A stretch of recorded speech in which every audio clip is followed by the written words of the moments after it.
অপূর্ব সৌন্দর্যের দেশ আমাদের এই বাংলাদেশ। এর চারিদিকে ছড়িয়ে ছিটিয়ে আছে অপূর্ব সৌন্দর্য। ষড়ঋতুর প্রত্যেকটি ঋতু এদেশের সৌন্দর্যকে আরও গৌরবমণ্ডিত করেছে। এদের মধ্যে উল্লেখযোগ্য একটি হচ্ছে শীতকাল। শীতকালে প্রকৃতি তার সবুজ স্নিগ্ধতার গভীর রূপ লাভ করে। শীতকাল যেমন কারো কারো জন্য আনন্দের প্রতিচ্ছবি নিয়ে আসে, ঠিক তেমনিভাবে কারো কারো জন্য দুঃখ নিয়ে আসে বটে। সেই দুঃখ যদি হয় এমন কারো জন্য যে কথা বলতে পারে না,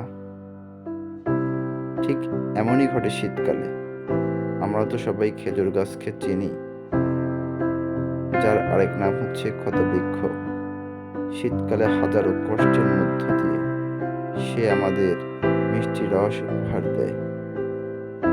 আমরা কি জানি কিভাবে এই মিষ্টি রস খেজুর গাছ দিয়ে থাকে? বর্ষাকালে খেজুর গাছ মূলের মাধ্যমে অধিক পানি শোষণ করে, ফলে পাতায় অধিক পরিমাণে গ্লুকোজ তৈরি হয়। সেই গ্লুকোজ সুক্রোজ বা চিনিতে পরিণত হয়। এই সুক্রোজ বা চিনি খেজুর গাছ তার স্বাভাবিক বৃদ্ধির জন্য ব্যবহার করে।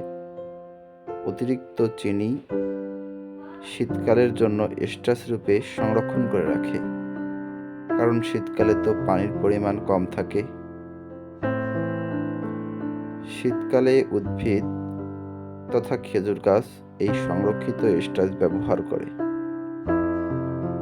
যখন তাপমাত্রা কম হয় তখন এক ধরনের এনজাইম ক্ষরণ করে খেজুর গাছ। এই এনজাইম সংরক্ষিত স্টার্চের সঙ্গে বিক্রিয়া করে চিনি তৈরি করে।